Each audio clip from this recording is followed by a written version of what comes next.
Anyone who believes in indefinite growth on a physically finite planet is either mad or an economist.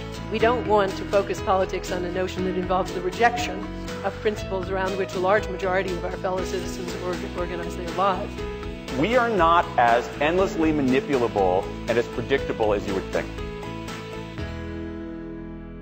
What can the history of morality tell us about the nature of morality and about ourselves as human beings? Alistair MacIntyre, the Marxist-turned-Catholic philosopher, he once observed that ethics finds its meaning in the distinction between what he called man as he happens to be and man as he could be. What he means is that morality is a kind of map guiding us from where we are to where we want to be. But the point I would want to make is that it's a very strange kind of map. Morality is a kind of map in which both the starting point and the destination are created on the journey itself. Man as he happens to be is not a given. The understanding of what it is to be human, of human nature, has changed over time. And it has changed as the vision of man as he could be has also transformed. The kind of being we can be depends partly on the kind of being that we are. But the kind of being we imagine that we can be, also paradoxically perhaps, shapes how we think of ourselves as we are today.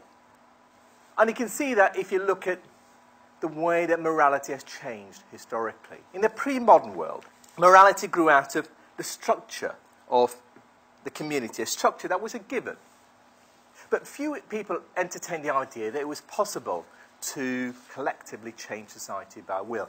In the ancient world, fate was seen as a social reality, and there was no evading it.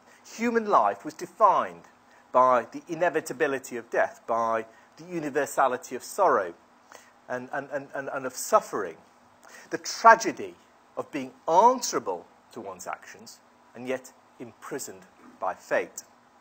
And morality was about how to define right and wrong within the given structures of a society. Every individual possessed a fixed place in society from which derived his or her duties and rights and obligations. And moral rules both derived from and defined their role within that community, their duties to each other, and the actions that were compatible with those roles and those duties. From about the 6th century BCE, what has come to be called the heroic society, the society of which Homer wrote, for instance, gave way to more settled, productive, innovative societies for Socrates and Buddha, for Confucius and Mo Tzu.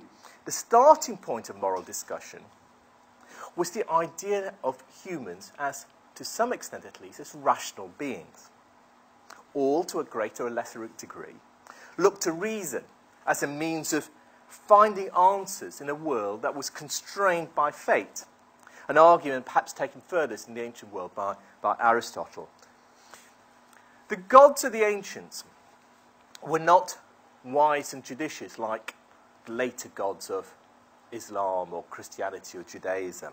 They were rather capricious, vain, vicious, deceitful, immoral, and they were also immensely powerful. And this was in part the way that the ancients saw the world: messy, chaotic, largely unpredictable, barely controllable, and yet inescapable. And it expressed the tragedy of being human, to desire freedom, to be tortured by a sense of autonomy, and yet be imprisoned by forces beyond our control. With tragedy, however, came dignity. Ancient gods acted by whim. Only humans were truly accountable for their actions. Human life was framed by the gods, and yet humans could not rely upon them in a way that, say, that later, with the monotheistic gods, humans looked to the gods for wisdom and moral truth. Rather, humans had to depend upon their own wit and resources. It was human reason and human morality that imposed order upon an unpredictable world and carved out dignity and honour within it. Striking that ancient Greek culture is, to a modern sensibility, both an alien moral world and one upon which we constantly draw for our moral insight. It's alien because many of the concepts that are at the heart of modern moral thought, the individual, the mind, conscience, choice, barely existed in the ancient world, or it did so in a very different way to the way we think about these issues now. And yet we draw upon the ancient world because the ancients wrestled with many of the fundamental moral conundrums that we still wrestle with today. Fate, free will, human choice, the individual, the community. And they attempted to apply reason to try and resolve them.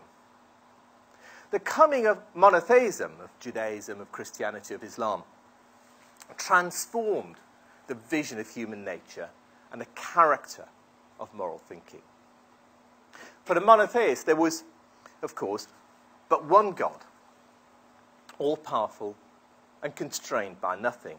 And this new vision of God had an immense impact on moral thought and the way we saw the questions of good and bad. Ancient gods were very human, in fact, all too human. The monotheistic God was terrifyingly divine.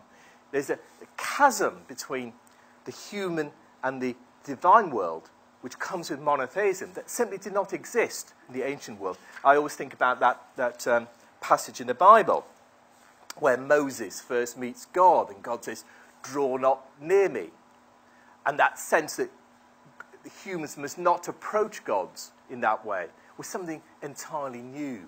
At the same time, the notion of God creating humans in his own image helped monotheistic thinkers enlarge the meaning of humanity. The dignity of the individual, in principle at least, derived not from his or her participation in a specific community, but through their God-given nature. And yet what God giveth with one hand, he taketh away with the other. Within the monotheistic traditions, the idea of a universal humanity was always constrained by the nature of faith. Equality was equality in the eyes of a Christian or an Islamic or a Jewish God. Hence the long and fractious debates among Christians, among Muslims, well into the early modern period, about whether non-Christians, say, were equal or even possessed souls. Other pre-modern traditions, the Greek Stoics, for instance, or certain strands of Buddhism, or the philosophy of Mo Tzu in China, faced no such constraints. Similarly, the idea of God's will and of a being acting freely and without constraints, which is a revolutionary idea, helped monotheists develop new ways of thinking about human agency. But here too, the concept was constrained by the faith. Will, for instance, in the Christian tradition, could be understood only in the context of belief in the fall and in original sin. It's impossible for humans to do good on their own account in the Christian tradition, because the fall has degraded both their moral capacity and their willpower. Only through God's grace can humans achieve salvation. And the doctrine of original sin, it seems to me, is perhaps the most profound